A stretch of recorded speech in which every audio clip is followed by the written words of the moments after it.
All right, we are exploring the American foreign policy in the 20th century, so that's a good thing. Projector's working. I remember some of it. That's a good thing. I remember some of the 20th You know, century. I'm telling you, as an old school teacher, as an old and former school teacher, in history, I taught history in high school. Yeah, you look like you felt banging. Oh, poor thing. The history for one, the history teachers had to coach. We had to coach something, and I coached cross country. And I remember when my first teaching job was at Brubaker Academy. It was Brubaker. Doesn't that sound classic? Yes. Yeah. Brubaker Academy. I graduated in December of '78, and I got a job, which is kind of unusual in the middle of the year at Brubaker Academy. But at my first teaching contract for 10 months, and I remember it clearly, was a whopping, should be a drum roll, thank you very much, $8,000. Oh, wow. Yeah. For how many months? Ooh, the money was coming in. But I got another $300 for coaching cross country. And did any of y'all ever run cross country? You didn't? He skied. Ski. Well, no, not cross country. I was in Norfolk, Virginia. And, we had very little snow, and we had absolutely no slopes. So cross-country skiing would be on asphalt. Yes. Which isn't the same. Rollerblades. Yeah, it would be on rollerblades. So I was cross-country coach, and cross-country coach is the best. I shouldn't say that. Cross-country coach is the best if you're bad at it and really don't care much. I mean, it is a great sport to coach, because near Brubaker Academy, and this was in Norfolk, Virginia, there was a Krispy Kreme donut shop.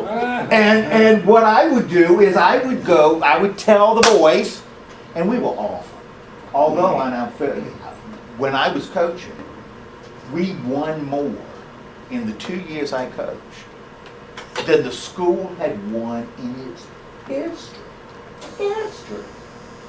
Now, just a little bit about Brubaker. Brubaker Academy sounds kind of posh, right? Yes, Yeah, I mean, if you say Brubaker Academy in, a posh way. Brubaker Academy. Oh man, that was good.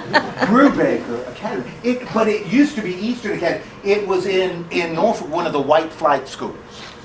Because when they had forced integration in Norfolk, because the law said you had to integrate, but who cares about the law?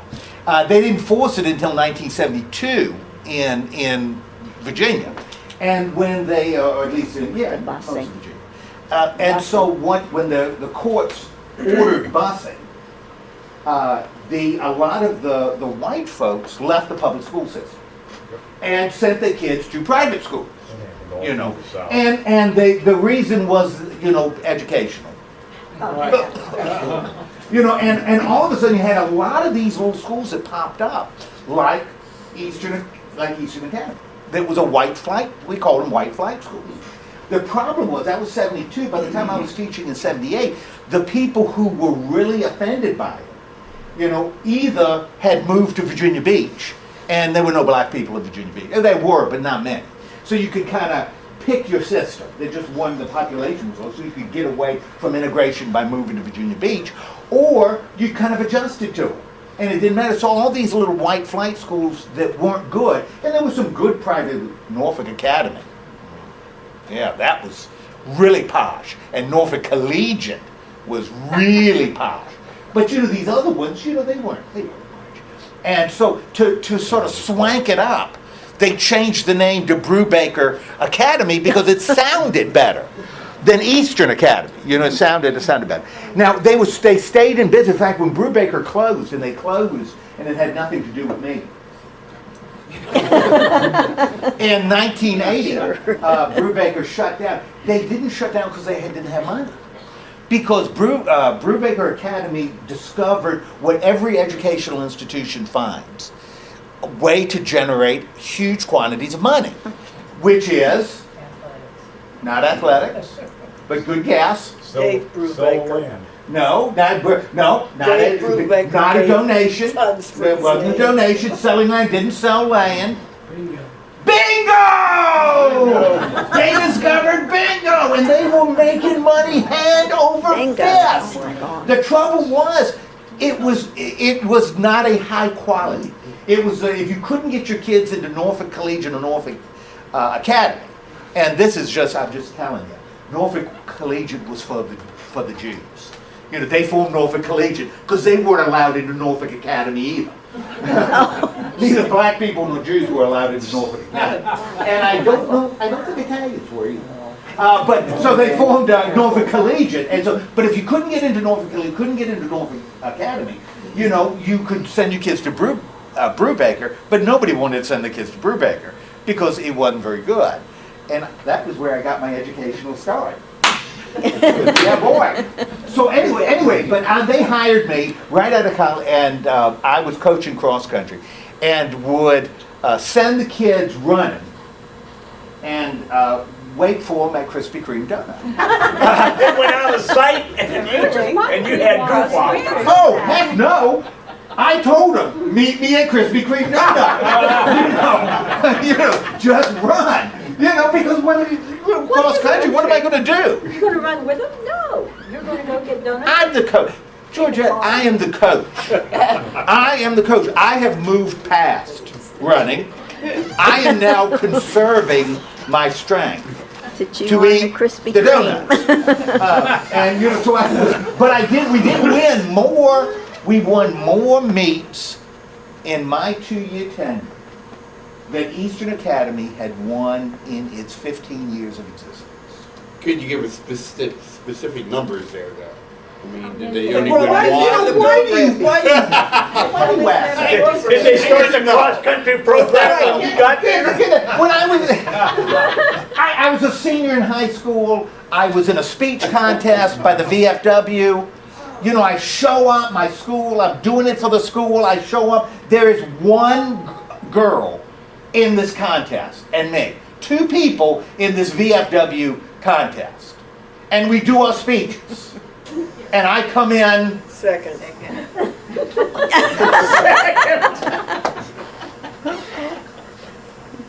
second. And they present me, but part of this, and so, you know, I came in second, which is, that's application worthy, you know, except they presented it at the school, they had an assembly, you know, and yes. For most of the meets they won, there was only one team in the meet. You know, this is getting really ugly. It's getting really, really ugly. They had a big assembly to give me my award, and you know, VFW gave this sort of military medal. You know, not any money. It was sort of a military. I still got it at home somewhere. But this little military way, they pinned it on me, which, you know, with all great pomp and circumstance, and he says that it was for second place, and it had a really like the Eastern Virginia Regional VFW speech contest. Second place. Whoa! And well, stop it, Sandy. Fred pinned it on, and everything was going great until the guy said there were only 2 people in the contest. We know what second place is, don't you? That's exactly right. I finished second. She finished next to last. What did she get? I probably the same thing.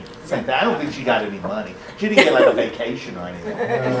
But I won, and since you asked, 2 meets. Okay. 2. What did you know? 2. Because I scheduled Cape Henry Academy twice. And they were the worst. Oh man!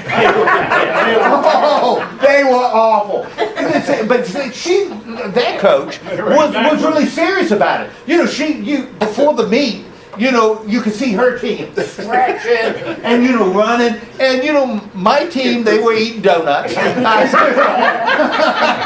they were eating donuts. And this was the 70s when things were a lot different, And, one of the guys was smoking, all that kind of stuff that kids, used to do. But I won 2 because Cape Henry Academy Terrible. was not on our level. Okay. Whatever level that Yeah, whatever level. Oh man! And by the way, I am a victim of counterfeiting. If anybody wants to exchange their 20s for a brand new 10 and 5, see me after the class, or vice versa. 10 and 5, I'll give you a 20. Okay, we're talking about the 20th, the American century, 20th century. Yeah, what I just said didn't make any sense. But I'm also available for that if you want to give me a 20 for a 5 and a 10. We've talked about where we got to this place. And we started by looking at the United States looking beyond itself. Now we already know what was going on before, right? Little stuff like World War I. Well, I mean before they're looking beyond things like Spanish American War. well before Civil War. Thank you very much. Civil War. Little We got slavery. We got expansion. We got industrialization. I get very emotional. But we got all of that going on, right? So America is basically doing what? Growing. Getting bigger. Yes, we're growing, building, but looking inward, right? Yeah. Because there's a lot of issues that they got to deal with, right? All of a sudden we get to the end of the 18th century, frontier, boom, gone. Turner says the frontier's gone. So there's no new place in America, continental America, to go to escape. And so whether it's because we need a new frontier, we got industry booming, so we need markets, the United States starts looking beyond itself. Or there's a segment of the United States that's looking beyond, what we can do beyond. Now, they're faced with another group, and so you have a group saying what we need is to do what the Europeans are doing and establish colonies everywhere. And it's for their benefit, right? Because there's nothing that people want more than to be a colony. Right? Okay, so the Europeans are doing that all over the place, and so we assume we should be doing it all over the place. But they're faced with some people in the United States that say,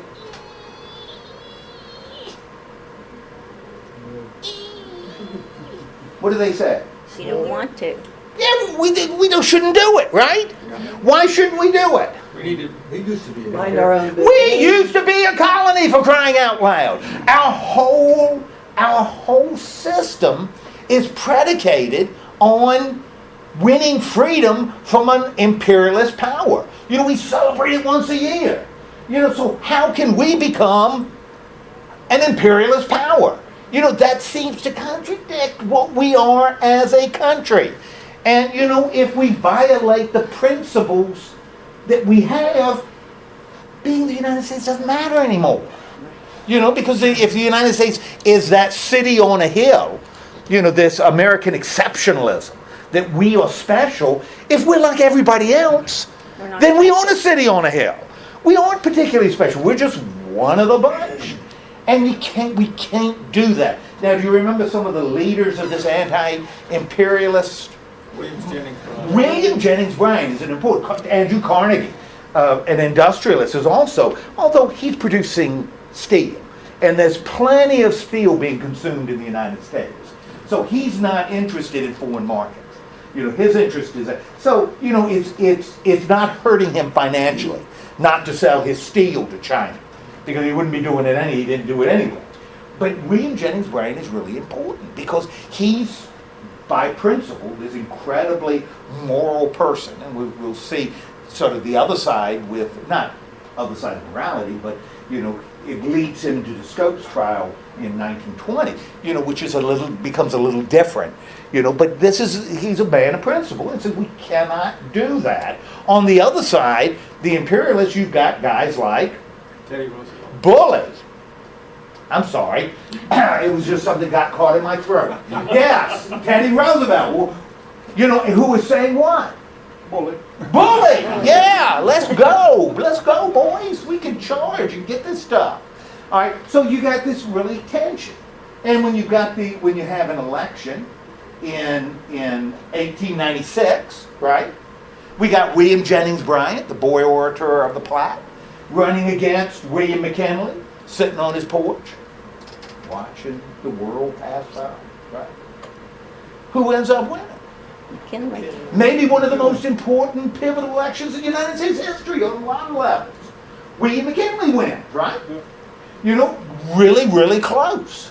But he wins the election. The fact that, the Democrats run another, because the gold Democrats run somebody else for president. So the Democrats kind of split a little bit. The manufacturers want McKinley to win badly, and that's when they set little notices in those pay slips before the election. Understand if William Jennings Bryan wins, there's no need to go to work on the day after the election, that kind of thing. So there's a lot of pressure on everybody, on this, and McKinley ends up winning. And we start then going on an expansionist policy, right? And what are some of the things that the United States, where do we expand? Hawaii. Okay, we expand in Hawaii. Grass skirts, right? Pineapple. Oh, that's good, Joan. You did take that class, didn't you? Yeah. Yeah. Oh, yeah. Now That I'm was gonna good, go even to in the your theater. chair. That was Yeah. a little movement there. All right. She was very good. She was very good. She was very good. I'll watch your videos later. So then we do Hawaii. So Hawaii becomes, why is Hawaii important? Shipping, yes, right in the middle of the Pacific Ocean. Nothing between Hawaii and San Francisco. If you're going to trade with Asia, you need a place to refuel. That's right, resupply. So we expand there. Then we decide to show the world that we can take on the great European powers by fighting a war with Spain. And we are shooting at them from our great white fleet, and they are throwing paella at us, on catapults, which was very tasty, by the way. Very tasty. Defeat the Spanish. We acquire now Philippines. We acquire Puerto Rico. We acquire influence over Cuba. We acquire Guam, which is between Hawaii and the Philippines are between Guam and China. Okay, so we're expanding right there because we want to be in markets in China, right? What else do we do that shows we are one of the big boys? Panama Canal. We dig the Panama Canal, and you don't know this, but Teddy Roosevelt did it by himself. He had a shovel and he did it by himself. But yeah, well, that's right. That's right. Thank you, Sandy. Because Panama isn't Panama. Give Sandy a round of applause. That's good. Panama's not a country, and Colombia says, I'm not thinking. I'm not feeling it. And Roosevelt says, bully, and encourages the 14 Panamanians to start a revolution, and they overthrow, and those 14 Panamanians get their independence, and they're real happy about it. And they immediately signed a contract with the United States that will allow the United States to build and possess the canal for 99 years, okay, which isn't a bad deal, So we build a canal. What else do we do? Shows that we're one of the big boys. Build a navy. We build a navy, not an army, but we're going to build a navy because we're going to exert influence around the world. We take the navy around the world, show it off. You know what I read the other day was the Navy, now maybe it's right or wrong, they didn't own the ships at the beginning. That At there the was beginning, private, no. no? Not at the beginning. No, they didn't. No. Now that I didn't know. They were private owned ships Right. that they leased So at least, So there was quite a process in just building a big navy. Yeah, that I didn't realize. So that's really helpful. So we got this navy built, right? And so we're exerting power. China, what do we do in China? Want an open door? Open door. We're going to open the door and tell the European countries right here, you are not messing with us in China. You can't stop our trade. You know, we're exerting power, right? We buy the Virgin Islands from that other great European power. Netherlands. No, not the Netherlands. Huh? Denmark. Denmark. The Danish West Indies. Denmark was happy, to protect our canal. So the United States is really, really expanding. We are the Roosevelt corollary, which is really important to the Monroe Doctrine. We now have the right. Europeans can't intervene because Latin American countries are borrowing money right and left from you. You can't intervene to get your money back, but we can intervene anywhere we want, anytime we want. And we do. We send Marines all over the place, in the Caribbean and Central America, because we can. We can. So we're exerting power all over the place. But pendulums always swing, and that's what we were talking about. We have constantly in the 20th century had the pendulum swing from one side to another. And so the pendulum swings, and when you look at who will dominate this discussion, and after the war we're going to see kind of a little bit of shift. After World War II, we're going to see a little shift. But it moves from this industrial Republican Party that really wants business to function well, and they believe if business functions well, people live better. And that's going to be the Republican philosophy. We care about people and we care about industry, but if industry is bad, the life of people is bad. Industry's got to be good, and it's going to be reflected in the life of people. And for industry, we need what? Markets. We need markets. So now the pendulum swings, because the democratic philosophy is less centered on industry and more centered on labor and people. More focused on people. So Democrat would say it's not necessarily about industry functioning well, because industry often does what to its labor? Exploits them, because they're looking to get the labor at the cheapest price possible and to increase their profit. So they're going to sell for as high as they can get away with and pay as little as they can get away with. That's good business to maximize profit. With the democratic philosophy, going back to Jefferson, tends to say that's not right. You got to care about the people here. You got to care about the people here. So we have this shift, and the people here with democratic philosophy is not just the laborers in the United States, but also indigenous people living in other places. So exploiting them for American interests is not necessarily a good thing, right? And so the pendulum swings, and we talked about that, swung to Woodrow Wilson when he wins the presidency in what year? 1912. Divided Republican Party, Teddy Roosevelt, William Howard Taft, they split Republican votes. Woodrow Wilson wins and institutes, and this is typical Democratic idea. You see the same thing with Jimmy Carter, does the same thing. After 1976, it's same thing. Wilson adopts what he calls moral diplomacy. And moral diplomacy is what? What do you think moral diplomacy would involve? Bringing freedom. Yeah, we're going to bring freedom to the indigenous people. Wilson's philosophy is we're going to lead them to elect good men. Now I say men because that's the only option you have. In foreign countries. So we're going to help them elect good men so they can rule themselves. Teddy Roosevelt's philosophy is, again, it's not disregarding indigenous people. Roosevelt's idea is we will be in control of their system, and by being in control, we'll teach them, to be better. Wilson is, we're going to influence them in every way we can, but we're not going to look to control them. All right? A real different philosophy that's grounded in some fundamental differences between, historically Republican and Democratic perspectives, or between Jeffersonian Republican and Federalist ideas. Okay, so what are some of the things reflected in this moral diplomacy? What changes with Wilson? And we've talked about it. What changes with Wilson? Well, he does, yeah. That's going to be near the end, 1919. But what are some changes that occur? Russian Revolution. Well, Russia a little later. Remember, we're not going to intervene. Roosevelt corollary, we're not going to follow anymore. We're not going to follow that.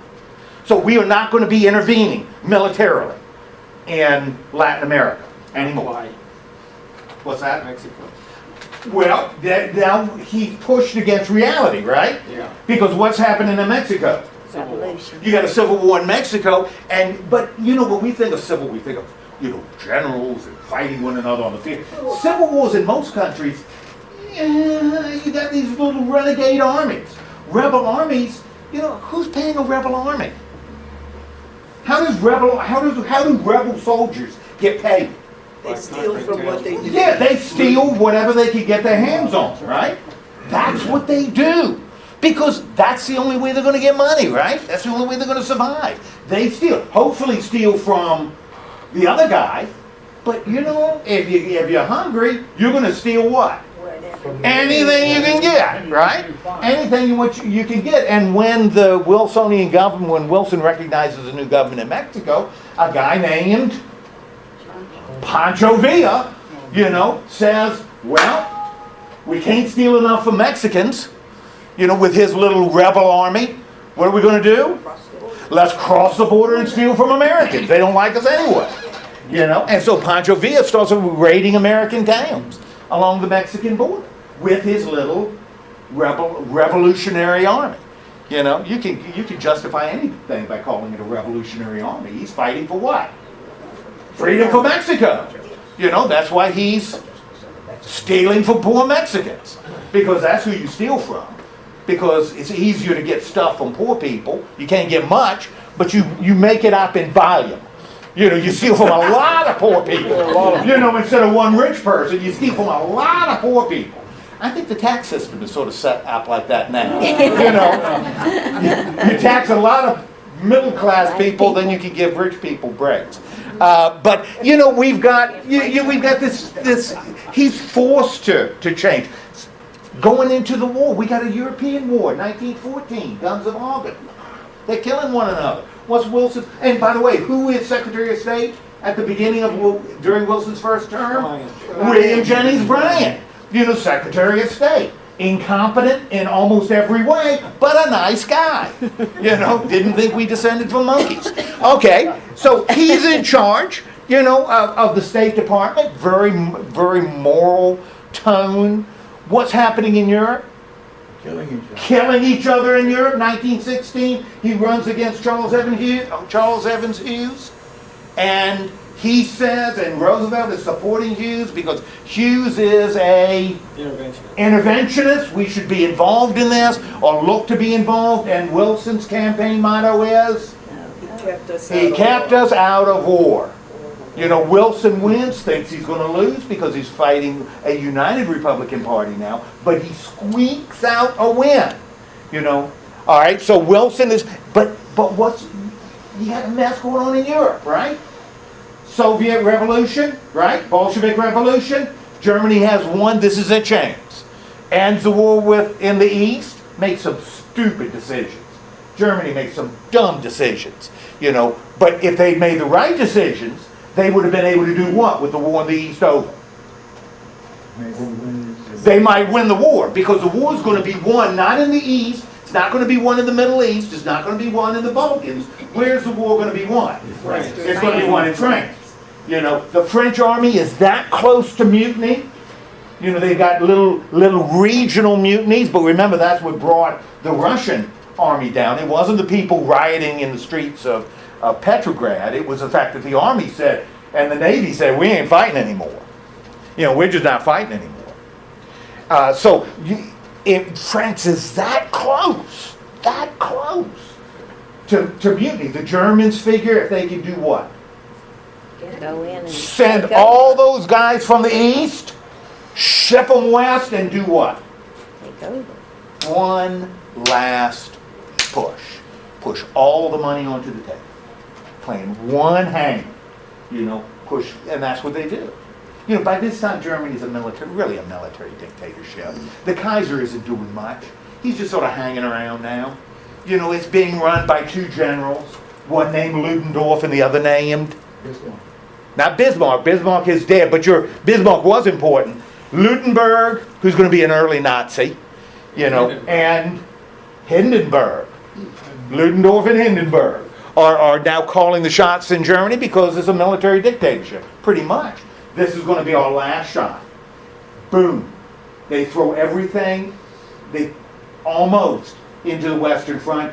They got so much territory from the Soviets from the Russians, they couldn't actually leave it, so they ended up stationing 1 million troops scattered on the Eastern Front that they couldn't bring west. Push the United States, but they're putting all the money on the table. They're going to shut England down, which means they're going to sink any ship coming into England, whether it's flying an American flag or not. They send a telegram to the president of Mexico and says, what does the telegram say? We can help you. Yeah. Now, we understand the situation between Mexico and the United States. It's in the Zimmerman telegram. We understand. And United States and Mexico, okay. If you attack the United States, we'll give you back Texas and California. Mexico says, You gotta be kidding. you gotta be kidding. You don't understand what's going on here. But they do. Makes them look horrible to the United States. They're sinking American ships. American sailors are dying. The Germans are going like this to the United States. And that makes people mad, right? And Wilson does what? Asks Congress to declare war, right? On Central Power, Germany. And Germans say, well, that's okay. We knew that was going to happen. But it's going to take so long for that army. And we said that the army was how big? 130. Yeah, like 130,000 people scattered all over western coasts and some in the Philippines and all kinds of... It's going to take them so long to get their act together. We will knock out France, and then it doesn't matter if we're at war with the United States. Where are they going to fight us?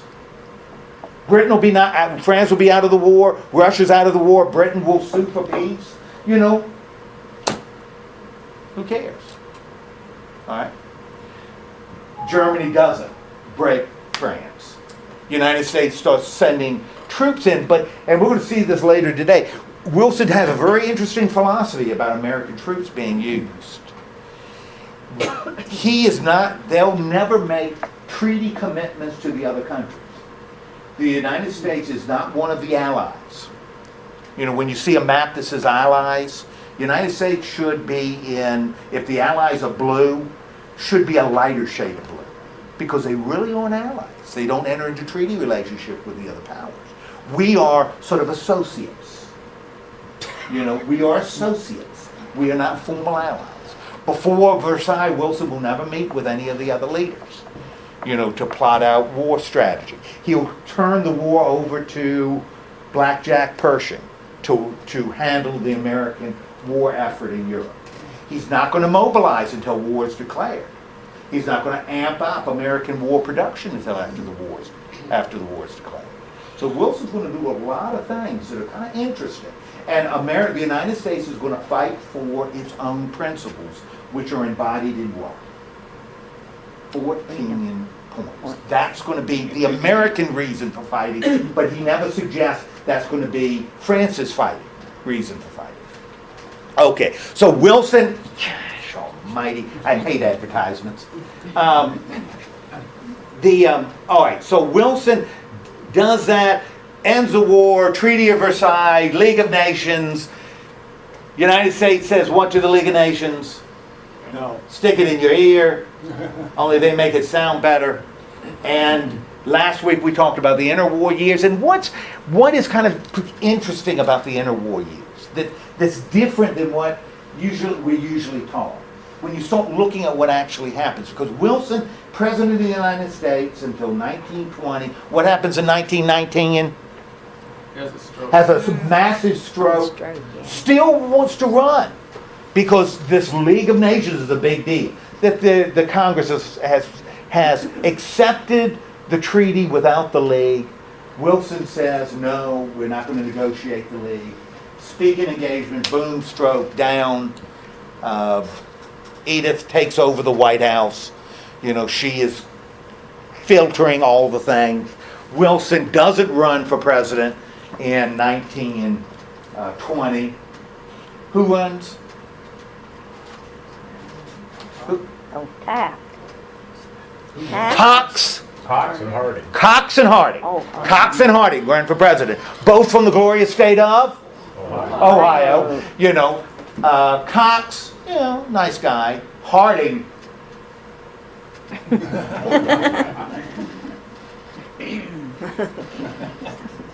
have a lot of money because he wasn't anything to look at. Warren G. Harding wins. Going to return to normalcy. But it's Republican normalcy, right? It is an isolationism, because what does Harding do as president? He's doing a lot of things internationally, right? In the 1920s.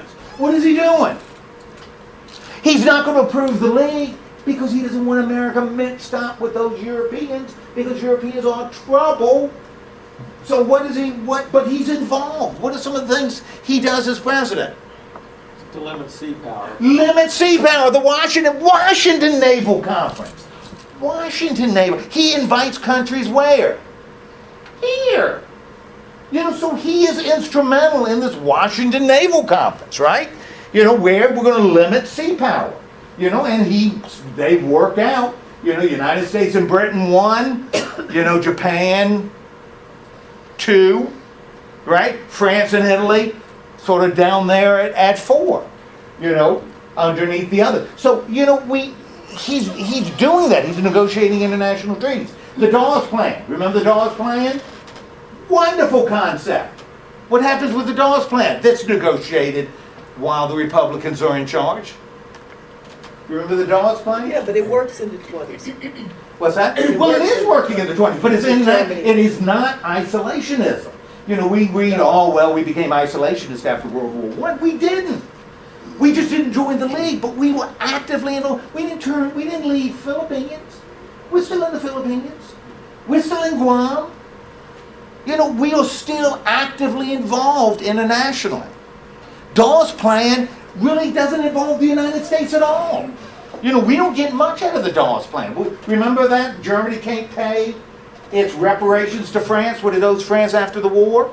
Right? And defaulting on their loans, what does France do? Occupy a hunk of Germany? Occupy the Rhineland. Occupy the Rhineland, particularly the Ruhr. Right. The Ruhr Basin, where German heavy industry is. My gosh, Germany will never pay it, because France is occupying, it'd be like a country occupying Pittsburgh at that time. That would be a big problem for American steel production, if another country controlled it. And that's what the French do. And until Germany can pay its debt, but they're occupying the only area where Germany can what? Pay the debt. So what does the United States choose to do?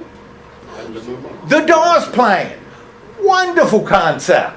We're going to loan Germany a boatload of money, because Germany has engaged in hyperinflation to stick it to the French, occupying the Ruhr. Doesn't work out. Hurts the French, but hurts the Germans. United States doesn't want that, although it's not being hurt by it now. But we're going to loan, because we are an active participant in the world. We're going to loan Germany boatloads of money. Tons of money. And what is Germany going to do with the money? Pay France. And what is France going to do with the money? Pay the United States all the debts they have out of the war. So the money is like a triangle. Boom, boom, boom. But yeah, it's a this wonderful little triangle. So everybody's happy, right? Yeah. Well, there's a problem, right? Because what has the United States done? Loaned a boatload of money to Germany. That means if Germany isn't able to pay, we got problems, right? But Germany is cooking and producing stuff, and we're all happy, and the Germans are happy. And there's this little guy who used to, hang wallpaper, that a failed artist, a corporal that, got on the wrong side of some mustard gas. He's running around saying, Germany owes too much money. It's the fault of the Jews, it's the fault of the bankers, fault of this, that, and the other, communists, da-da-da-da-da. And he's running around, and the Germans are living high on the hog, on the knockwurst, and they're all having a good time, and they're looking at him and saying, you are a nut. Because things are going well, right? And what happens? Bang, Great Depression. And the United States, Great Depression hits the United States and trickles all over the world. Shows how important the United States is. Great Depression. Boom. What do the banks who have loaned too much money out? And that's the problem. The wonderful thing about the Great Depression is money just Evaporated. disappears. It just disappears. It evaporates. It never was real. So the bankers say, man, we got to get money in here or we're in trouble. What do the bankers start doing? Calling the loans. Calling German loans. What does Germany do? What do? They send them what the money they got. Because if they default on the loans, again, nobody will loan them anything. So they pay the loans. What happens to the German economy? Thanks. Depression. Because there's no money to expand. People don't have money to buy goods. That's the depression. It's not that prices drop because nobody can buy anything. Nobody has any money. So all the money gets out of Germany. And there's the socialists say, wow, we didn't think that would happen. And the Christian Democrats say, wow, we didn't think that would happen. And the old monarchists say, wow, we didn't think that would happen. And one little former paper hanger says, I told you. I told you so. I told you so. And who is the little paper hanger? Adolf Hitler. Says, I told you so. And that's when the German people, you look at the election results from the Nazi Party coming up to 1930, and in the elections leading right up to 1930, the percentage of votes that the Nazi Party is getting has dropped from 1925 to 1930. So they are getting less. Their representation is getting smaller. Because you got this guy running around saying, things are horrible. You got to elect me because I'm the only one that can solve it. And people are saying, they ain't that bad. Until 1930. And then everything changes. And the percentage of votes, for the Nazi Party goes up. And he says, look, it's those communists that are causing this. Communists and socialists are causing trouble. We got to come down on them. And Hindenburg says, go to it. Because he don't like them anyway. So he lets the Nazis come down on him. Until you get 1933 when Hindenburg appoints him chancellor. But that's okay. Because Van Papen, the former chancellor, says Hitler can be controlled. He isn't going to act like the same jerk he was during the election. Come on! He can't be that stupid. He can't be that stupid. He can't be that big a liar and a cheat. Once he gets into office, what will happen? He'll calm down and be just like every other chancellor. And what did he find? What did they find out? If you're a jerk before you're elected, what's going to happen later? You're going to be a jerk after you're elected. Right? Nothing's going to change. Right? You're just going to be a jerk with power. Right? Okay. All right. So, little lesson from history. Now, we've got 1933. What do you expect Hitler to be doing? Now we got a Democrat, we got Great Depression in the United States, Democratic control. What do we expect the United States to be doing with a Democratic president and Great Depression? What do we expect him to do? He is going to focus on the United States. It's going to be internal focus. And we're going to step away from, this international involvement. We're going to have Latin America, we are not going to intervene, just like Wilson. We're not going to constantly intervene. In fact, instead of being the protectors, the daddies for Latin America, we're going to view Latin Americans as equals. We're even going to call them neighbors. And we are going to be good neighbors. We're going to be good neighbors to Latin America, right? And they'll be happy, and we can work on our own stuff, right? We can work on our own stuff. Now, what's going on in Europe? Because Hitler takes power saying, I'm the one that's going to solve this. I'm the one that's going to... One of the fascinating things of the Nazis, just as an aside, when they take power, you'd expect them to change everything, right? The whole system's going to change. No. But they don't. They don't. They start building roads and building Man, they start building everything. But what's fascinating is they keep the old Constitution. They don't change the old Constitution. It's still there. And the Constitution calls for elected assembly, the Reichstag, and it calls for a president to be head of state and a chancellor to be head of government. And that never changes. The Constitution remains the same. They're using the old Weimar Constitution. They do it all the way through the war. Which is kind of fascinating because you'd think they'd tear it up and come up with a new Nazi but they never do that. They didn't have a Reichstag during the war, did they? They did. Okay. They did have a Reichstag. It didn't meet. They never really talked about that. It met very periodically. Yeah. Because right in 1933, after the Reichstag burns, Hitler pushes through the Reichstag. And see, this is something else you got to file away in terms of history. His party has a majority. His party and the Allies have a majority. He pushes through the Enabling Act. And that sounds innocuous, right? The Enabling. Reichstag burns. Clearly communists are out of control. They burned the Reichstag. Talk about terrorists. They're terrible, aren't they?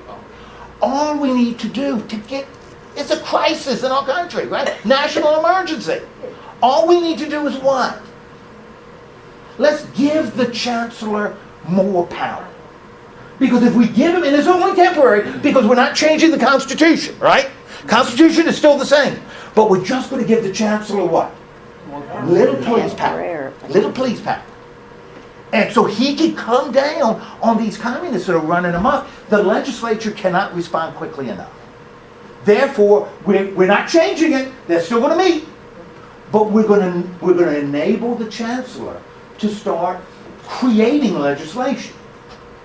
As the executive, he is going to start creating laws to enforce, to correct this horrible situation that's tearing our country apart, right? And they pass it. Which in essence does what? Yeah, it takes legislative power moves from the Reichstag to the chancellor. Moves from the Reichstag to the chancellor. And even though you've got a legislature, it just don't matter. Yeah, they don't do anything. Because who has legislative power? The executive has legislative power. And as soon as Hindenburg dies, again, not changing the Constitution. Constitution doesn't say you can't do this. Constitution doesn't say you can't do this. Enabling Act. By the Enabling Act, what we're going to do, because we're in a national emergency, right? We're going to combine those two offices into one. The president and the chancellor will now be one, held by one person. They're going to be separate offices, but going to be held by one person. So we're not changing the Constitution and creating an office called the leader. We are going to just combine the offices in one man.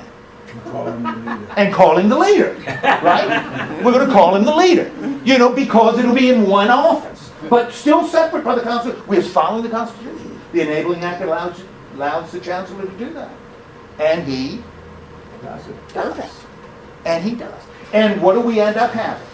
Brown shirts. Well, we have brown shirts because he's got a private army, beforehand. Now, we got a lot of stuff going on. He's got big problems within his movement. And maybe sometime we'll talk about the internal struggle, stuff going on within Nazism, because it's a mess. It's just a disaster. He killed most of it. Oh, absolutely. Because he's a revolutionary. It starts as a revolutionary. And he's got people in his movement that say, we need to burn it down. Like Ernst Röhm, that says, we need to burn, my brown shirt should be the new national army. And so we're gonna cashier the regular army, and this is gonna be the People's Revolutionary Army. And Hitler says, I'm not thinking, because I've made deals with the army, to support me. And in exchange for their support, what I'll do is I'll shut the brown shirts down, which he does. But part of the deal is that the army now has to pledge allegiance not to the German people or the German nation, to the Führer. Personal allegiance to the Führer, to the leader. Okay, so we got a lot of stuff going on in Nazi Germany, but he's because and this isn't socialism. See, that was a problem too. They were National Socialists. There were people who said National Socialists, and Hitler said National Socialists.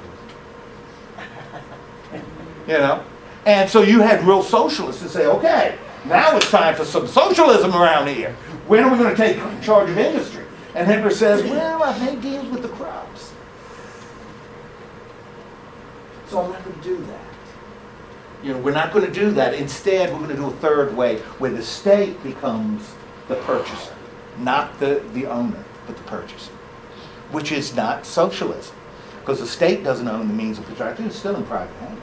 It's just the state becomes the customer. Oh, it's a fascinating system, what they set up. Anyway, he's nationalist, though. He is nationalist. Most socialists are internationalists. He's a nationalist, or Soviet socialist, communist socialist, or international. He's a nationalist. He's going to do everything for the German nation and German people. What is Hitler doing? What's happening in Europe? He's starting to rebuild the army. He is starting to rebuild the army. The Treaty of Versailles says the army is limited to 100,000 or something like that. 150,000. Hitler says, I'm going to build an army of 160,000. Now, when he says 100, and we're going to bring in 10,000 more. 10,000 more people in the army isn't a lot, right? And so France and Britain say, well, we don't want another war, because look what happened last time. 10,000 isn't that much. 200,000. Not much. 1935, Hitler does what?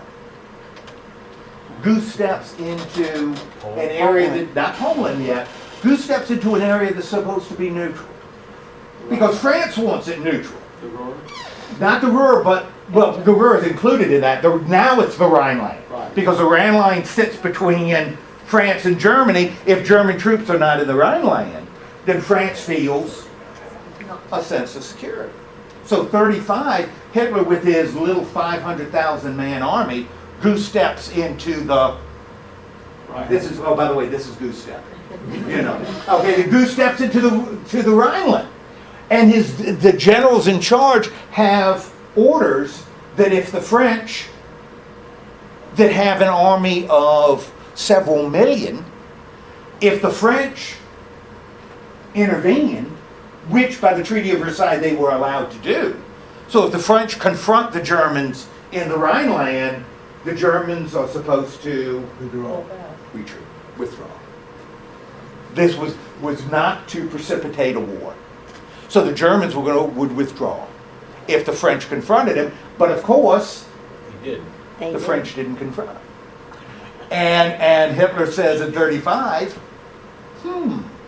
let me file that away. That was easy. That they backed off. Right? Yeah. Why was this? Because they just didn't want war again? That's it. They were Because the just so French afraid of and the the recent memory British of that. are terrified of getting sucked into another war. And understand, this is still depression, right? You know, although Britain and France get through the depression faster than the United States, we're still talking about economic depression. And the last thing they want is to take the resources they've got and invest it into another war. Anyway, we all know what about Hitler. Not only did the German leaders that knew it, the people in industry knew it, the people in the military knew it, people around the world knew. What about Hitler? He's crazy. Well, he could be managed. He could be controlled. You know, he's not crazy. He can be controlled. You know, he can be controlled. And so marches into the Rhineland. You know, 1938, according to the Treaty of Versailles. Germany cannot unite with another state. What state do you think they would most want to unite with? Austria. Austria. They are what? Germans. So, unite with Austria. Treaty of Versailles said you can't do it. Austrians want to Hitler do was it. an Austrian anyway. What's that? Hitler was an Austrian. Yeah! Austrians want to. Greater German Reich, Greater German nation. Hot dog, we're on to something. Austrians want to, Germans want to, treaty says no. After the war, the Austrians wanted to convince the world that Beethoven was an Austrian and Hitler was a German.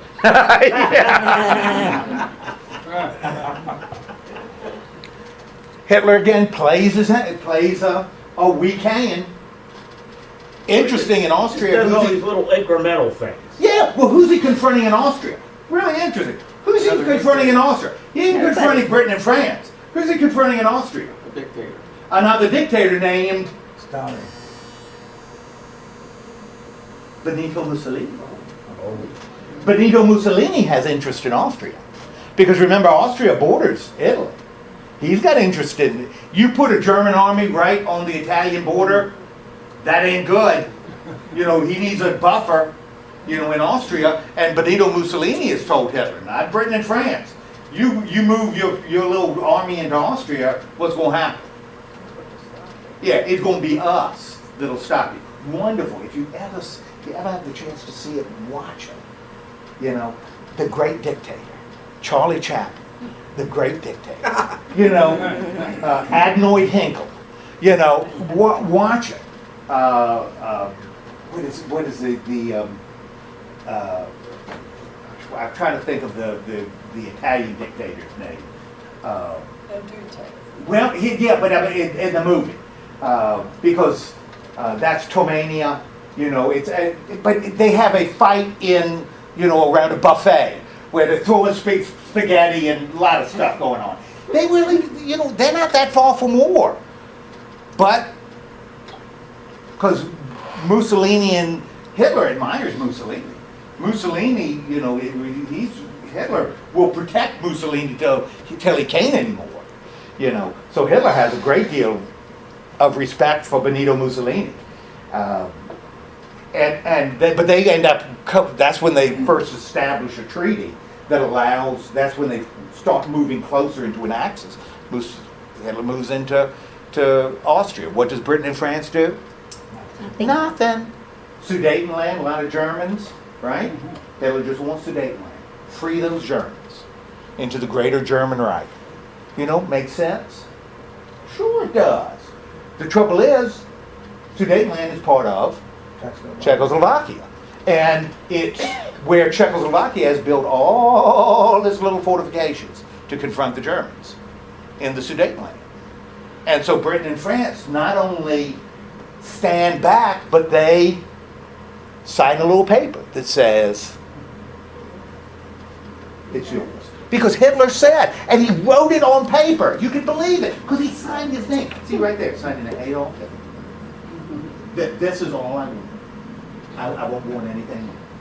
You believe it? No. Yeah. Now what Chamberlain did when he held up that paper and said we have peace in our time, because he's got Adolf Hitler's signature here. He wouldn't sign a lie, would he? Would he, Bob? Would Hitler sign something that wasn't true? Sure. That's like suggesting something on the internet's not true. Good night, nurse. You know, he said it right here, peace in our time. You know? That's all he wants. That sounds so familiar. Oh, does it really? You know, what's he doing in 1939? Well, he's marching his troops Poland. into the rest of Czechoslovakia. You know, and taking Bohemia and Moravia. You know, and setting up a Slovakian state.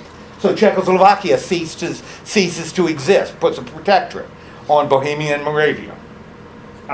Now the West says, this guy's not going to stop. And then he says, all I want is one more thing. The world. You know, well, it's not the world yet. All you got is remember after the war, so Poland could have access to the sea, a little corridor in the city of Danzig, Kronenberg. All you have to do is give us that little German territory, just connect East Prussia with the rest of Germany, and we're fine. That's all we want. And finally, Britain and France say, well, they don't. This time they don't say okay. They say no. The Russians, though, say okay, as long as we get what you don't want, you know. And we have the beginning of World War II. Okay, all of this is going on. What's happening in the United States? What is the assumption in the United States? No, they didn't want any involvement in the European war. Stay out. You know, do these cartoons look familiar in terms of artists? Yeah, what do they look like? Dr. Seuss. Dr. Seuss, Ted Gessel, you know, is a cartoonist. You know, political cartoonist. He's a Ted Gessel cartoonist. You know? And this is, you know, that the United States can be, all of this is going on in Europe, but that's okay. They got all these horrible diseases, but that's okay. They're in separate beds. We're not going to catch it, right? Because we're in separate beds, right? And I love the other one. Not love it is really sad. America First, which was, we know about America First in 1930s. What was the American First movement? Didn't start as the American First movement. Started as the German-American Bund. The German-American Bund. Who's the leader? One of the leaders? The poster boy for American First? Lindbergh. Charles Lindbergh is the poster boy for America First. They have rallies and they have George Washington everywhere. Everywhere. American flags flying. You know, because these people want to do what? Put America first. Which means not going to pay attention to Europe. Because it's America first, right? And that's what she is, and she's reading a little story about Adolf the wolf to her children, and she says the wolf chewed up the children and spit out their bones. But those were foreign children, so it really didn't matter.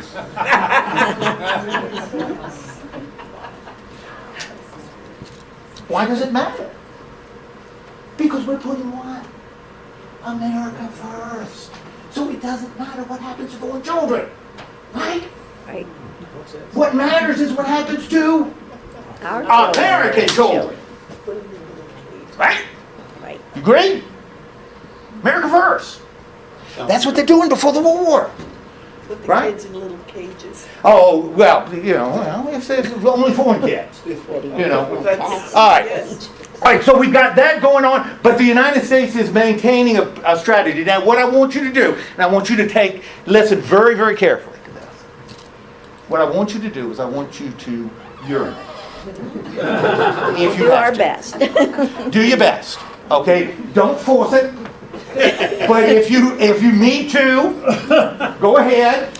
Feel free to urinate and come back with washed hands in 5 minutes. Right. That I respect said, you know, before you grew your beard, you looked like who? Benjamin Franklin, right? You look like Benjamin Franklin. Now you don't, obviously you don't look like Benjamin Franklin anymore. Don't say it, because you know. You guys know. The woman said, now you look like Now you can say. No, I'm not gonna say it, I can't. Charles Manson. Charles Manson. Oh, my Lord. That's a real step down. Oh, my From God. Ben Franklin to Charles Man. Manson. Oh, Nice West Virginia guy. Yeah. Well, when I got home and told Squeaky about it, she just laughed and laughed and laughed. Yeah, she did. Charles Man. That's a nickname for my wife. Yeah. All right.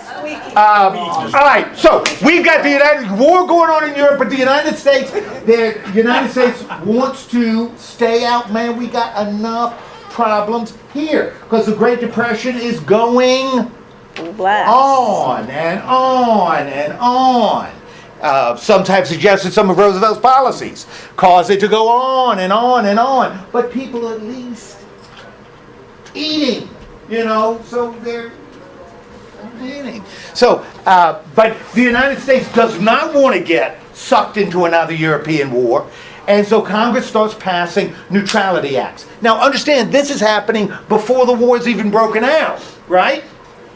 To make sure if something breaks out in Europe, the United States is not going to be sucked in. Now, what does neutrality mean? Stay out. Stay out. Going to stay out.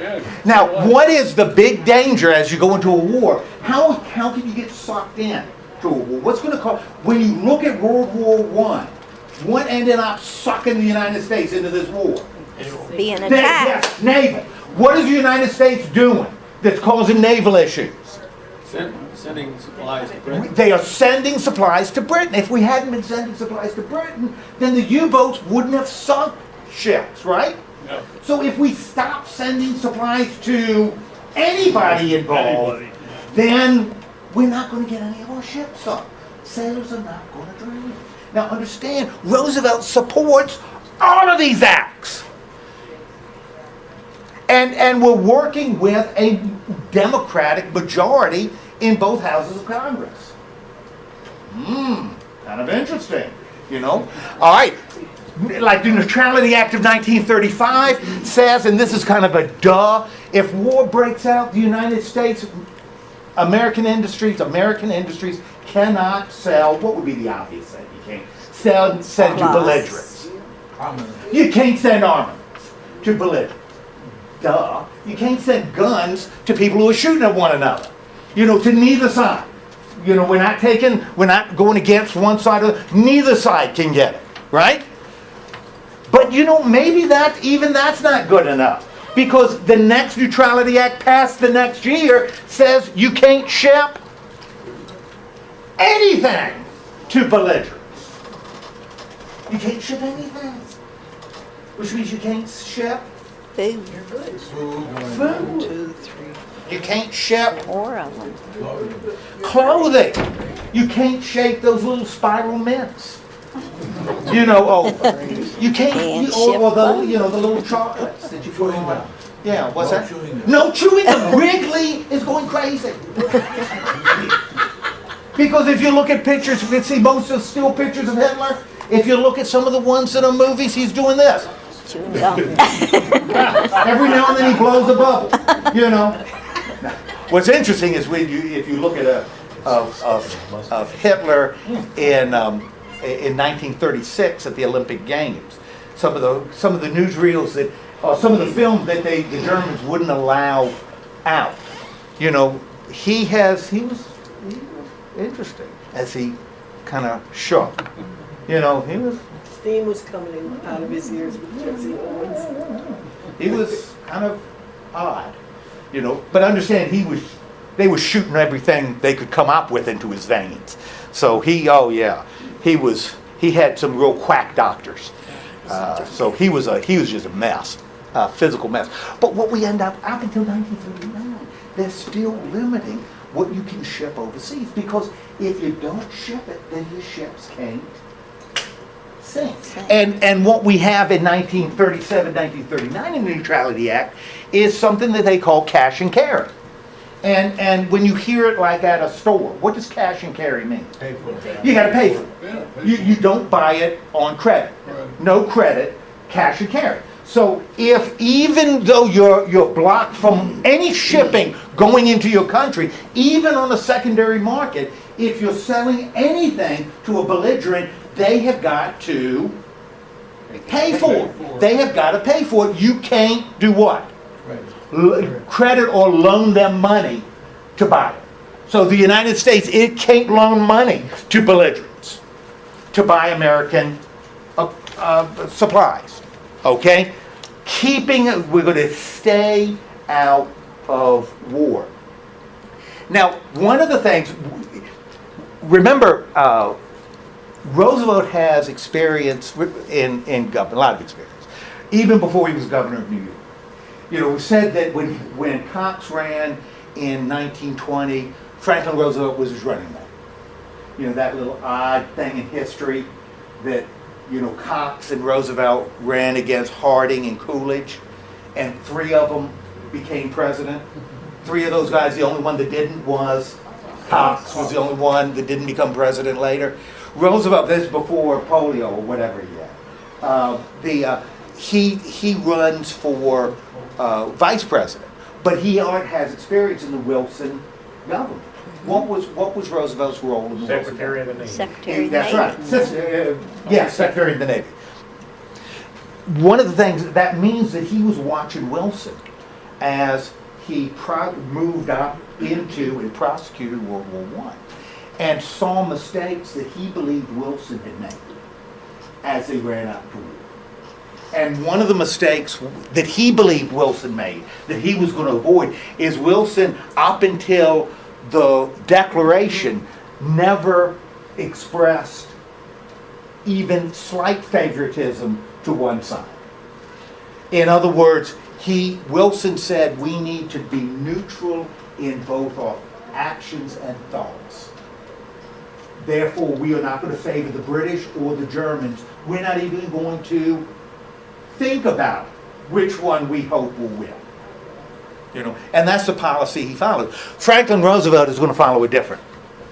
And he's going to come out early on favoring the British, and even this is before the war, you know, but the struggle in the Chinese. Because remember, World War II actually starts before 1939. Japan and China. It starts with Japan and China in 1931, even before Hitler's around. You know, the Japanese are going to invade Manchuria and China. So he's going to, right from the beginning, going to favor China and later going to favor Britain. And it will be no question. As we approach war, and we're talking about like 1937, we got all these neutrality acts, right? And so it's very difficult for the United States to support Britain if you can't send them stuff, right? It's not even sending them weapons. You can't even send them food. You know, this is 37, before the war's actually started. You know, and certainly after the war starts. What Roosevelt comes up with, and this is really cool, is Lend-Lease. And remember, the cash and carry says you cannot sell on credit. And a country at war is doing what? Spending a huge amounts of money. So they don't have a lot of extra money. So what Roosevelt, and this passes Congress, is we're going to honor the neutrality acts, and we are not selling them any kind of equipment. You want to lease it? Well, what we're going to do is, we're going to exchange some old destroyers that we're not using anymore. And in exchange for those destroyers, the British are going to give us leases to military bases in the Caribbean that the British don't want to man anyway. But they're going to turn over leases to us. They're going to give us lease arrangement on these little bases. So that's going to be the kind of the deal. That's the lease part. The lending part is really, really cool. Lending. Now, if I lent you something, what would you assume? You pay it back, you give it back. Yeah, if I lend you something, you're going to give it back. Right.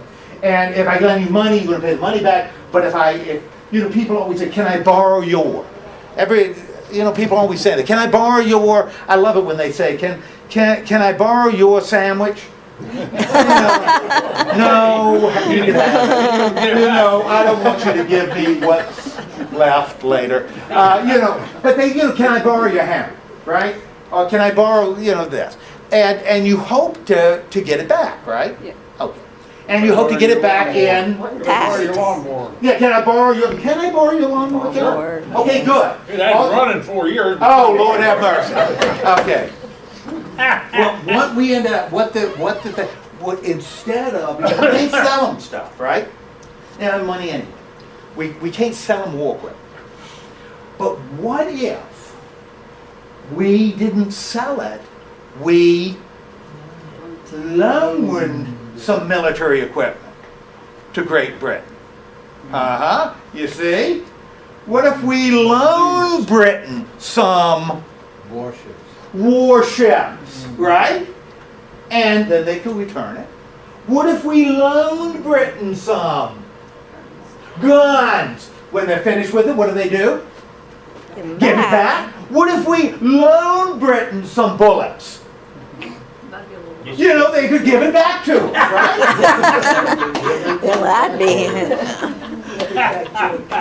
Send you the empty brass. Yeah, give them the shells. Shells. The little shells. You gotta reload. But that's what we do. Now, one of the things with military equipment, you don't take it back.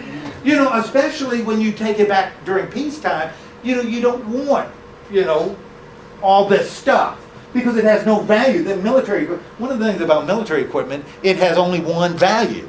And what is the value? War. I mean, you don't convert it to, cannons into flower displays or something like that. There's nothing else you could do with it. So that's what we end up doing. We work out, so we're going to loan Britain. See? But you're doing the same thing. Are we selling it? No. No. Are we selling it? Are we going to get it back? No. No. Well, Well, we will, but Maybe. maybe it won't be any worth ask me, I'm anything. British. Ask me if we're going to get it back. Yes. Am I gonna get it back? Yes. There you go. Right? What's left of it? You will get it back. You will get it back. Not unlike when my daughter borrowed the car that one day, and we got it Yes, back. yeah, right. So let me ask you this It won't be question. Were the they gonna same send as them what- old stuff or were they gonna build new stuff and send it to them? No, they're going to return what they borrowed. But I'm talking about the United States. Were we gonna actually give them new stuff? Oh yeah, because they don't want to borrow old junk. Oh, so well, not the warships. We've got destroyers sitting around that are about to be decommissioned, and we'll loan them that. But in terms of the other military equipment, no, we're sending new stuff. Brand new. And hey, listen, will you? If I loan you this new cannon, will you give it back to me in the Sure condition? enough. There you go. I gotta believe him. Look at that face. Never shot a shell out of it. Yep. Yeah, Only used on Sundays. yeah. Didn't that alienate other people that were fighting? Didn't it alienate the Germans? Yeah. Yeah, well, look at this picture here, this little cartoon one. Who is that yelling? Looks like. And Hitler says, you're playing with dynamite. And Uncle Sam says, it would be dynamite if I didn't. So, yeah, is Hitler happy with this? No, of course he's not happy with it. Of course he doesn't like Lend-Lease.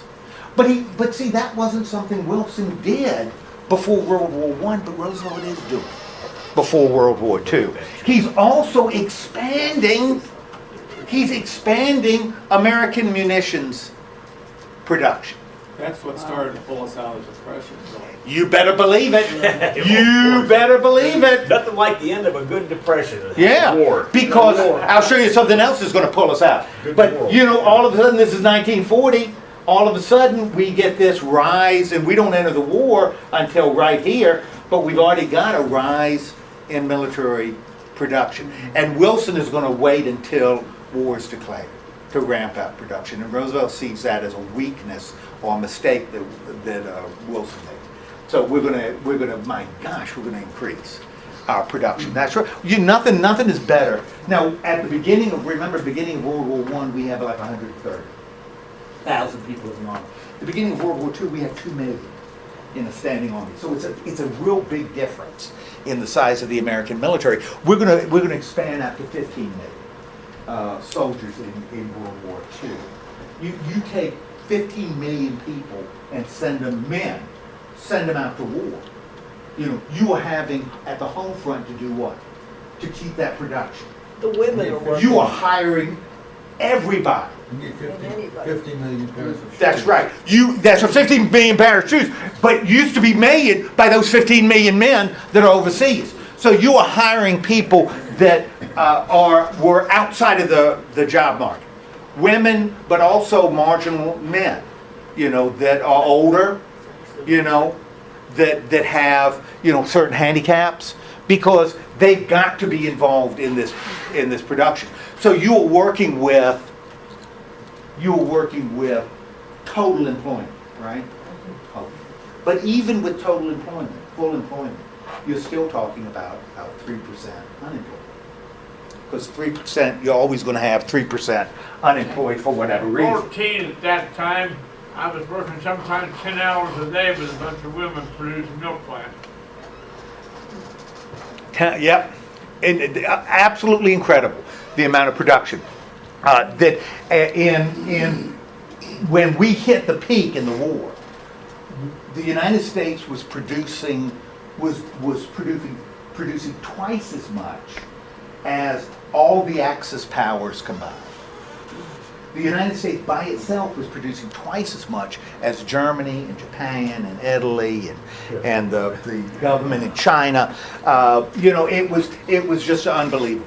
Now, right here, and this is typical of all wars, production is really high. The war ends. What happens to the economy? You tend to have crashes in the economy. The United States does something very interesting to prevent this. This is always bad economically. This is what happens after the World War I, and that's when you have the bonus marchers, soldiers that are unemployed and such. But we get this massive increase even before the war starts. And one of the things that Roosevelt sees that Wilson didn't do is he didn't have contact with the leaders of the powers with whom he would eventually fight. And Roosevelt says that was a weakness, and so he meets with Churchill in Newfoundland before we're engaged. Britain is in and understand Britain's in big trouble. 1940. This is not good. That's not good. 1941 is not a good year, for Britain. It is a bad year for Britain, and so Roosevelt ends up meeting. So we change. This is moving towards war. What is going to be the spark that's going to ignite American involvement in World War II? Pearl Harbor. Pearl Harbor, right? And what happens in Pearl Harbor? I mean, duh. That day that will live in infamy, what happens? Japanese attacked Japanese American attack. Navy. Tora. Yeah, Japanese attack. Okay? Now, Pearl Harbor, tell me little bits and pieces that you know about. Let's just share just a little bit about what you know about Pearl Harbor. What are some things you know right now about Pearl Harbor? Straight to Arizona. Okay, Arizona. In fact, really destroys the United States battleship fleet. But most of the aircraft carriers We're out. They We're out. yeah. That's right. that was a good thing. Totally unprepared. Could we have been prepared? Yes. Well, maybe could have been prepared better. Government knew about it. What's that? They said the government knew about it. Well, They intercepted messages. Right. the problem was that's not as sure. People aren't as sure now as they were because they thought they. One of the things that the Japanese did. This was really a surprise attack on a lot of levels. They weren't even communicating with themselves. They weren't communicating with themselves. The United States puts an embargo on American oil and scrap metal going to Japan, and the Japanese government has negotiators in Washington negotiating, an end to this embargo. and engaged in active negotiations. The Japanese government didn't contact them. So we couldn't have intercepted contact with them because they didn't contact about the attack. The Japanese negotiators in Washington who were talking to on December 6th have no idea that on December 7th the Japanese Navy was going to attack the American fleet. Because there was no contact there. There was a lot of stuff out there, but there had been a lot of stuff out there.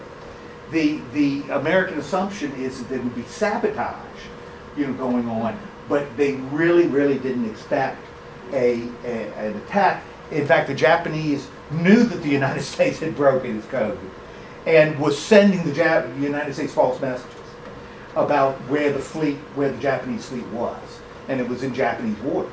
That's what they were getting.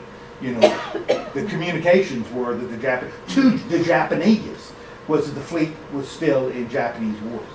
And so although the United States was aware that something could happen, they were more concerned about sabotage. Well, that's the reason they grouped all. That's exactly right. Too. That's why they grouped the aircraft together and put a guard around it, because that makes it harder for a saboteur to get in and blow up an airplane, which is what they were concerned about. That was their big concern.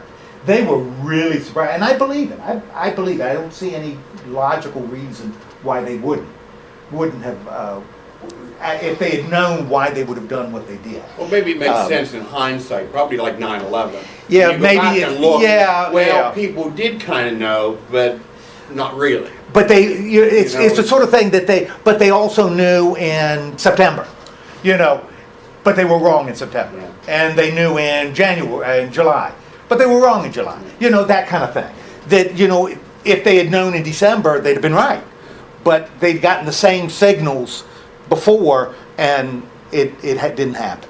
So, yeah. How were the aircraft carriers out? Yeah, they were out on maneuvers, I They think. were Yeah. maneuvering. Yeah, had nothing to do with leaving the port. They were just out on maneuvers. And the Japanese really regretted it because the Japanese were very aware of the power of naval aircraft. So this wasn't like the Japanese. That was their downfall. But they lost more carriers than we did during the war. Oh, my and that's- gosh. And that's the thing that just finished them off. Well, Midway finishes. Yeah. They are no longer an effective. Yeah, by the end of the war, the Japanese Navy, by the end of the war, was smaller than the Irish Navy. The Japanese Navy was smaller than the Irish Navy in terms of tonnage by the end of the war. I mean, it was just devastating. But Pearl Harbor ends up being this, and why Pearl Harbor? And by the way, the Japanese had in part of their military plans that this was going to attack the fleet because it's two waves. One with the fleet, and then another wave on fuel supplies and airplanes. So they sent two attack waves into Pearl Harbor. The intention in the military plans was that the Japanese would then send in troops to occupy, the Hawaiian Islands, which becomes really kind of interesting. Why is Hawaii such a big deal? It's a stopping point Right before the between- United States. It makes it a lot closer to making an attack. Well, Without Hawaii, they would have to base the fleet on the west coast, tackle all of the Pacific. look at a map of the Pacific Ocean. Between Hawaii and China, there's all kinds of stuff. Between Hawaii and California, there is Nothing. nothing. That means the American fleet is in San Francisco. Which means somehow we would have to get from San Francisco to Hawaii and invade an island to start a process moving to Japan. If they could take Hawaii, they push the United States to the west coast. And what their principal concern was, what they wanted even more though than Hawaii was the Philippines. For oil. The Philippines, because of access to oil in the Dutch East Indies. And the United States controlling the Philippines, they had to push the United States back because they couldn't afford their oil shipments to pass through American waters, which they'd had to have done, and French, to get to Japan. So the Philippines were the key. Kind of makes you think, if the United States, of course, who knows, might have been worse.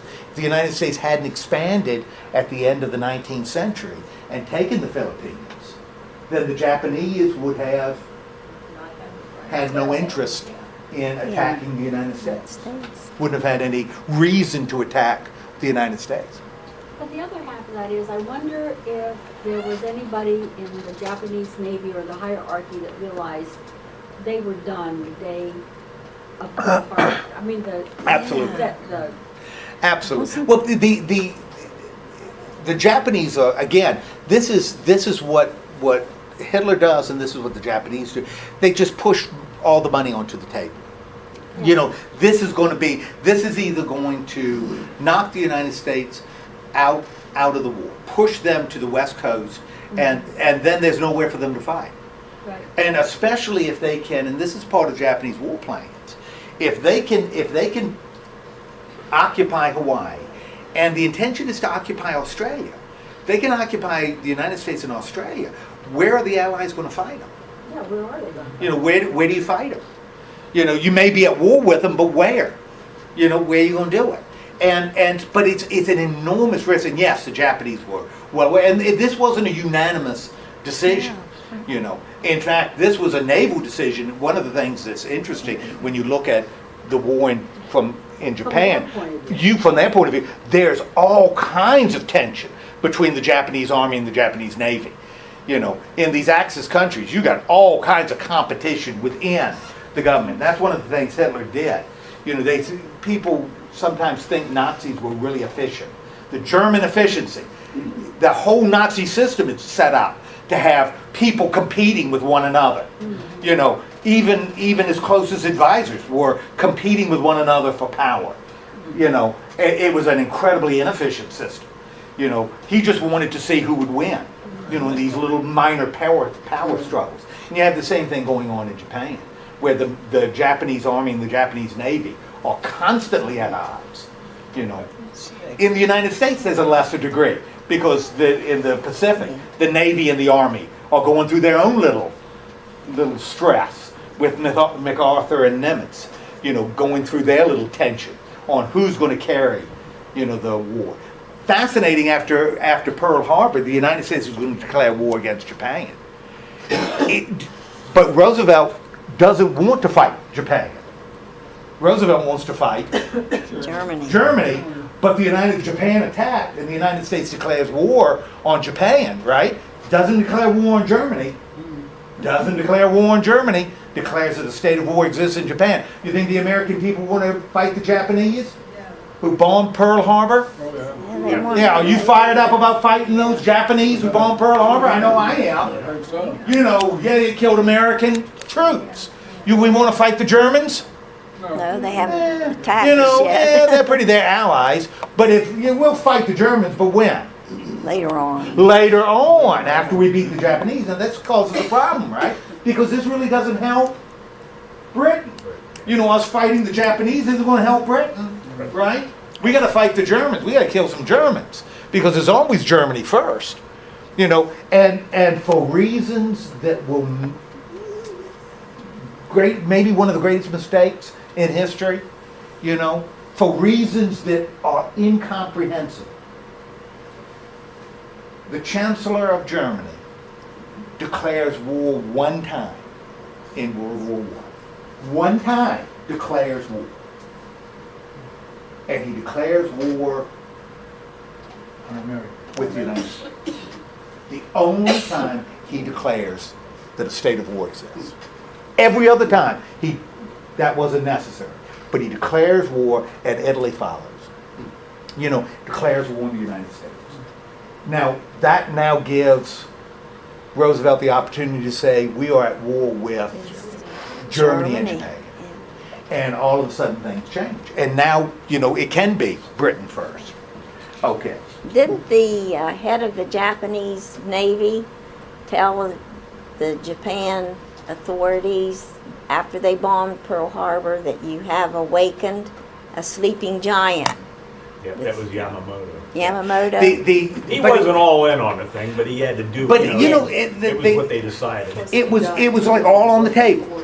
You know, if we could knock them out and somehow push them east of Hawaii, then the United States would have one nowhere to fight and would be contentious to pull back. And the Japanese could have that oil coming from the Dutch East Indies. United States officially joins the Allies. The Roosevelt meets with leaders, which Wilson didn't do during the war. But I find these two pictures really interesting. Does anybody know where that one is taken? Yalta? We're talking not Yalta. This is 1942 in Tehran. Roosevelt meets with Stalin, of course, Uncle Joe, and Churchill at Tehran. Where is it? Tehran, Iran. Yeah. Oh. Yeah. Tehran. Oh, Tehran. Oh, okay. In Iran. Okay, this is in Yalta 2 years later. Now, you got Joseph Stalin, you've got Winston Churchill, and you've got Franklin Roosevelt. Just compare, you know, Franklin Roosevelt in 2 years. Yeah, he's looking a lot older. Sure Bad heart. Well, he is a incredibly sick man Bad heart. at Yalta. I mean, really, really a sick man. He's not going to live much longer. after that. He's not going to live much longer. War production, we've already looked at, just expands. You got to finance the war, right? Now, how are you going to finance this war? Bonds. Because not only are you going to, you've got to build stuff yourself, but you're also sending stuff overseas and money overseas. You could sell bonds, right? But bonds are iffy. You can certainly sell bonds, but can you plan on financing a war by just selling bonds? Didn't they increase the income tax? Well, okay, let's think about bonds first. What you could do is you could sell bonds, but sell bonds by saying, oh, by the way, a third of your income, congratulations, you're buying bonds. You know, they could mandate that bonds, you have to buy war bonds. You could do that, but they never do that. That is purely voluntary, buying bonds. You could increase income tax, okay, which they do. If you look at this graph, the red line is what's the money that's actually being expended. The blue line is revenue, right? And so there is an increase in income tax, but not much. Why would Roosevelt be very, very careful about increasing income tax too much? Because You lose support for the war. You lose support for the war. Even though there's rationing during the war, there's a surprising amount of civilian goods still being produced and sold in the United States. So he doesn't want to increase income tax too much because, one, it's going to reduce spending in the United States, which is going to hurt domestic production. It's also going to cause people maybe to turn against the war effort, and that he definitely doesn't want. So how do they finance the war? Just How do we find money? Doesn't want to just create money, because what happens when you just create it? You're gonna make some inflation. If you just create it, this line is going to go up to here. Because the value of the money decreases. Which means that's a real short-term solution. Everything's going to, if you print $2 for every one, now a dollar's worth 50 cents. 50 cents. So if you do that, it's going to be very temporary, but man, we could catch up fast. And it's going to spike even higher. How do we always do it? We're doing it now. We went $1 trillion in debt in 1 year. In 1 year. This last year, we went in debt $1 trillion. $1 trillion. Just add it to the national debt. How did we finance that $1 trillion that the government, well, we didn't spend, we just didn't collect. Well, we spent it and didn't collect. So we were reducing our revenue and increasing our expenditures. That's how the gap got so big. How did we finance it? We sell bonds. You borrow it. You borrow it. And that's what we do. How do you finance the war? You borrow money. Who you borrow it from? Other countries. Now understand, this is a world war, right? Hard to find countries that will loan money, right? From your own people. You borrow it from your own people. You borrow it from American banks. Lord have mercy, that's what we do now. You know, when you talk about this gap, you know, it's not like this gap is... We borrow from the Chinese Yeah, now. good night. That's why the Chinese don't want the American economy to tank. The American economy attacks, all those bonds they hold become worthless. Lord, they want the American economy to be boom, because then they can pay. We can pay back the enormous debt we have to the Chinese. Huge. But that's what we do. We borrow money. What's the problem with borrowing money to finance anything? Yeah, pay it You back. gotta pay it back. Yeah, sooner or later you gotta pay it back. You cannot do this indefinitely. I love this because this graph, this is 1920. There's, as you look at this, you know, again after the war, because taxes are a little higher and spending goes way, way down. There's a woo surplus, woo surplus, yeah, whoa, that's really exciting stuff. This goes to 2010, by the way, it doesn't reflect now. And we got a little surplus here. Oh, remember that? Weren't those good times? Yeah. You know, when we had a surplus, during the and Clinton yes, administration. oh man, and we had two people running in 2000 that were so anxious to get rid of that surplus. You know, let's cut taxes so we can start spending more than we take in again. Nothing like that. All right. So anyway, we're financing the war by borrowing money to do it, and the United States now is entering a new role because the United States starts pushing international organizations. In particular, and this becomes important as we get to the end of the war, a brand new international organization called United Nations. the United Nations. The United Nations. In 1943, we're starting to lay the foundation of the United Nations. Meets in the city of? New York. No. San Francisco. It meets in the city of San Francisco. 50 nations are present at the first United Nations meeting in San Francisco. The war's still going on. We haven't ended the war. First there, although Allied powers, because in 1945 you got everybody declaring war on Germany. You know, everybody all over the world. Well, one of the reasons that's the only way you can get in the United Nations is to declare war, to be an ally. So everybody's declaring war on Germany. You know, those El Salvadorans, they were tough. You know, so they're the Costa Ricans. You know, so everybody declares war. Now, one of the little deals with the United Nations to get the Russians to sign, the Soviets to sign on board. As they look at and we'll talk more about the United Nations next week, as they organize the United Nations, the Soviets are nervous because although we're all allies, right, we love the Soviets, right? We should. You know, the Germans are killing Soviets all over the place, shooting bullets at Russians when they could be shooting it at us. So, you know, the fact that the Russians are losing people hand over fist, you know, on the Eastern Front. You know, the Soviets say for us to approve the United Nations, there's something that we want in return. You know what they end up doing? Half of Europe.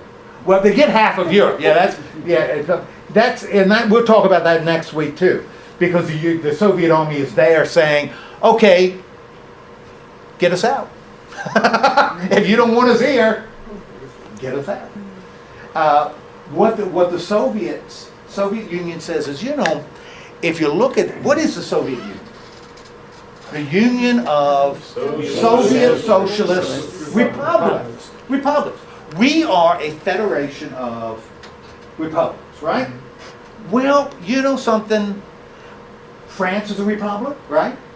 United States is a republic, right? Why do we only get one vote when the West gets 3? That doesn't sound fair. Does it sound fair to you? You know, Britain, France, United States are going to get together, team up against us.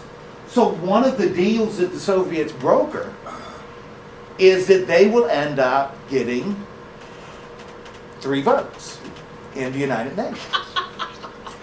They will get 3 votes in the United Nations. One vote will be for the Soviet Union with an asterisk, because it's the Soviet Union excluding 2 republics that will get votes. Ukraine, well, that's the Ukrainian Soviet Socialist Republic.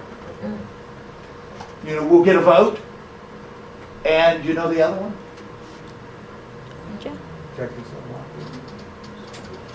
Belarus.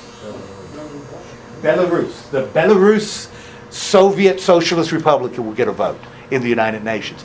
And will get a vote until the Soviet Union collapses.